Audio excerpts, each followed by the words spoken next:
আসসালামু আলাইকুম। এখন আপনারা দেখবেন সংবাদ শিরোনাম।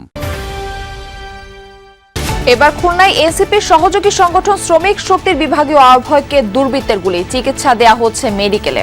11টার দিকে এক লোক ফোন দিয়ে বলছে যে এরকম আপনারা 250 ফিট আসেন, মোতালেবকে গুলি করছে। আমি তো কি হয়েছে কয় আপনার ছেলেরে গুলি করছে, কেন তাড়াতাড়ি নামেন।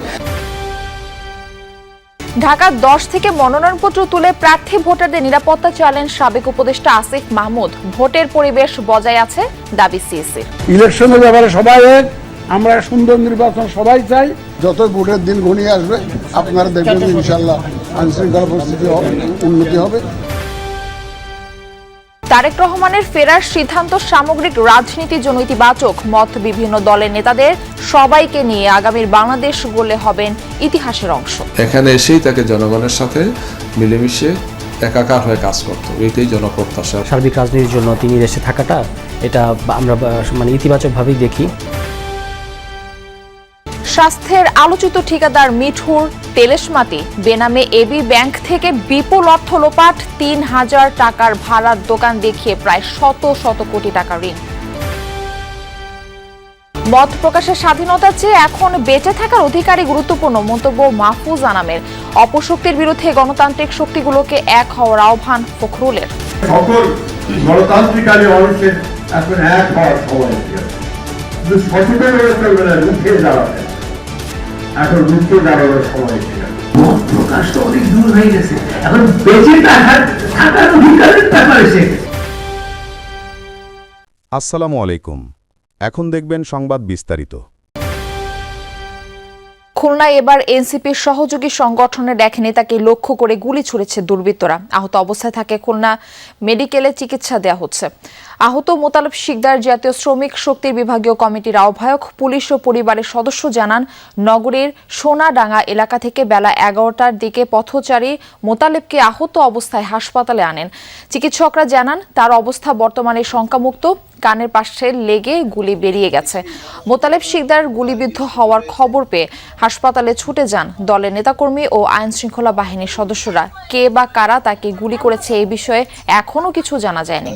11টার দিকে এক লোক ফোন দিয়ে বলছে যে এরকম আপনারা 250 ফিট আসেন, মোতালেবকে গুলি করছে। তারপর আমরা 250 ফিটের কাছাকাছি আসছি, তখন আবার ফোন দিচ্ছে যে আপনারা সিটি ইমেজিং সেন্টারে যান। তা ওইখানে গেছি, যাইয়ে দেখছি যে এই অবস্থা। তারপরে আমরা আবার সিটি স্ক্যান করে নিয়ে 250 ফিট আসছি। আমার বৌমা ফোন দিছে, কানচার ফোনে কথা করছে।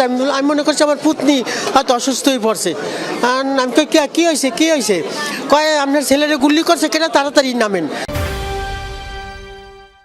সরকারকে লেভেল প্লেইং ফিল্ড, প্রার্থী ও ভোটারদের নিরাপত্তা নিশ্চিতের আহ্বান জানিয়েছেন ঢাকা 10 আসনের স্বতন্ত্র প্রার্থী আসিফ মাহমুদ সজীব ভুইয়া। দুপুর নাগাদ ধানমন্ডির নির্বাচন কমিশন অফিস থেকে মনোনয়নপত্র সংগ্রহ করেন তিনি। জানান, সরকারের 1.5 বছরের অভিজ্ঞতা কাজে লাগাতে চান নির্বাচনী আসনের উন্নয়নে। জুলাই অভ্যুত্থানের নায়কদের টার্গেট করা হচ্ছে এই মন্তব্য করে আসিফ মাহমুদের শঙ্কা, নিরাপত্তা ঘাটতির কারণে প্রচারণা বাধাগ্রস্ত হতে পারে। ঢাকা 10 আসনে এরই মধ্যে পোস্টার ও নির্বাচনী বুথ বসিয়ে আচরণবিধি লঙ্ঘন করা হচ্ছে বলে অভিযোগ করেন তিনি। ইসিকে ব্যবস্থা নেওয়ার আহ্বান জানিয়ে নিজে আচরণবিধি মেনে চলার অঙ্গীকার করেন আসিফ মাহমুদ। বলেন, নানা গোষ্ঠী আওয়ামী লীগ ছাড়া নির্বাচনকে প্রশ্নবিদ্ধ করতে চাইছে।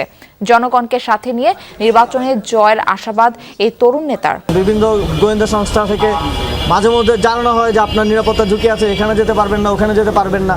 ফলে আমরা যদি ফ্রিলি মুভ না করতে পারি তাহলে নির্বাচনী প্রচারণার ক্ষেত্রে আমরা অনেকটাই পিছিয়ে যাওয়ার সম্ভাবনা আছে। সেক্ষেত্রে আমি মনে করি সরকারকে অবশ্যই নির্বাচনকে কেন্দ্র করে লেভেল প্লেইং ফিল্ড, প্রার্থীদের নিরাপত্তা, ভোটারদের নিরাপত্তা নিশ্চিত করা প্রয়োজন। ওসমান হাদির ঘটনায় জনমনে একটু ভয় ঢুকেছে, তবে ভোটের পরিবেশ পরিপূর্ণভাবে বজায় আছে বলে দাবি করেছেন প্রধান নির্বাচন কমিশনার এএমএম নাসির উদ্দিন। বলেছেন, নির্বাচনের দিন যত ঘনিয়ে আসবে দেশের আইন শৃঙ্খলা পরিস্থিতি তত উন্নত হবে। একই সাথে প্রার্থী ও ভোটারদের ভয়ও কেটে যাবে। দুপুরে তেজগাঁও মেল প্রসেসিং সেন্টারে আসন্ন নির্বাচনে প্রবাসী ভোটিং কার্যক্রম পরিদর্শন শেষে মন্তব্য করেন তিনি। বর্তমান পরিস্থিতিতে ভোট উৎসবে বাধা নেই দাবি করে সিইসি বলেন, নির্বাচনের বিষয়ে ইসি, রাজনৈতিক দল ও ভোটাররা এক। দেশের ইতিহাসে প্রথমবারের মতো পোস্টাল ভোটিং পদ্ধতি বড় পরিসরে হওয়ায় রেজিস্ট্রেশন প্রক্রিয়ায় কিছু সমস্যা হলেও কার্যক্রম কমিশন সন্তুষ্ট বলে জানান সিইসি। প্রক্রিয়াটি কঠোর নিরাপত্তার মধ্য দিয়ে করার কথা উল্লেখ করে তিনি বলেন 25 ডিসেম্বর পর্যন্ত নিবন্ধন হার ব্যাপকভাবে বৃদ্ধি পাবে। তারেক রহমানের দেশে ফেরার সিদ্ধান্ত সামগ্রিক রাজনীতির জন্য ইতিবাচক বলে মন্তব্য করে জামায়াত, এনসিপি সহ দলগুলো। বিএনপির শীর্ষ নেতাকে স্বাগত জানিয়ে তার কাছে জবরদস্তিমূলক রাজনীতির অবসান প্রত্যাশা করেন তারা। নেতারা বলেন, গণতন্ত্রের ধারাবাহিকতা অক্ষুণ্ণ রেখে সবাইকে নিয়ে আগামীর বাংলাদেশ তৈরি করা গেলে তারেক রহমানের রাজনীতির ইতিহাস হবে অনন্য ও দীর্ঘমেয়াদী। প্রায় 17 বছর পর দেশের মাটিতে পা রাখতে যাচ্ছেন বিএনপির ভারপ্রাপ্ত চেয়ারম্যান তারেক রহমান। তাকে বরণ করে নিতে স্মরণকালের সর্বোচ্চ জমায়েতের প্রস্তুতি নিচ্ছে বিএনপি। এই আগমনে দেশে না ফেরা ঘিরে রাজনৈতিক সমালোচনার যেমন অবসান হতে যাচ্ছে, তেমনি সংকট মোকাবেলায় তারেক রহমানকে সমাধান মনে করছেন এই রাজনীতি বিশ্লেষক। 15-16 বছরে তার যে রাজনৈতিক দলগুলো, সহযোদ্ধা মিত্র রাজনৈতিক দলগুলো আছে, বিএনপির টানাপোড়েনের যে জায়গাটা আছে, সেই সংকটের একটা সমাধান হবে তারেক রহমানের উপস্থিতির মধ্য দিয়ে। কিন্তু বিরোধী রাজনৈতিক দলগুলো কি তাই মনে করছে? সরাসরি এমন উত্তর না দিলেও তারেক রহমানের আগমন রাজনীতিতে স্বস্তি ফেরাবে বলে মনে করেন তারা। আমার ধারণা তিনি প্রায় একটা নতুন মানুষ হয়ে তিনি এখন ফিরছেন। খানিকটা প্রজ্ঞা, খানিকটা দূরদর্শিতা নিয়ে, খানিকটা লিডারশিপের খানিকটা ক্যারিজমা নিয়ে তিনি এখন ফিরছেন। বিদ্যমান যে রাজনৈতিক সংস্কৃতি যে পর্যায়ে, এই সময় এটা একটা গুরুত্বপূর্ণ আমি মনে করি একটা উপাদান যুক্ত হবে। এই অস্থির সময়ে তার নিজের দলের জন্য, সার্বিক রাজনীতির জন্য তিনি দেশে থাকাটা, এটা আমরা ইতিবাচকভাবেই দেখি। রাজনীতিবিদকে দেশের মাটিতে আসতে হবে, যতই চ্যালেঞ্জ থাক না কেন। এখানে এসেই তাকে জনগণের সাথে মিলেমিশে একাকার হয়ে কাজ করতে হবে, এটাই জনপ্রত্যাশা এবং এটা এন্ড অফ দ্য ডে এটাই হলো বাস্তবতা। ব্যাপারটা অনেকটা ওয়েব সিরিজের গল্পের মতো। কাগজে কলমে ঋণ একজনের নামে, তাকে পাঠিয়ে দেওয়া হয় মালয়েশিয়ায়, যাতে তার টিকিটও খুঁজে না পায় রিকভারি টিম।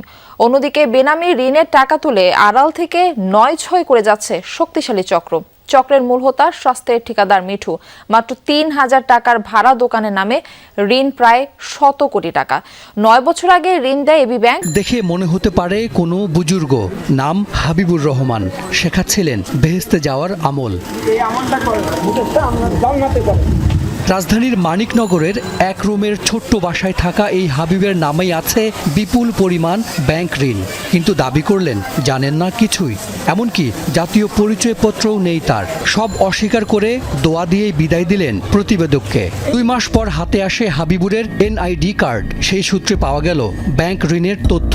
দেখা যাচ্ছে এবি ব্যাংকে তার ঋণ 95 কোটি টাকা। প্রতিষ্ঠানের নাম হাবিব অ্যান্ড সন্স। এই প্রতিষ্ঠানের খোঁজে রাজধানীর ধলপুর।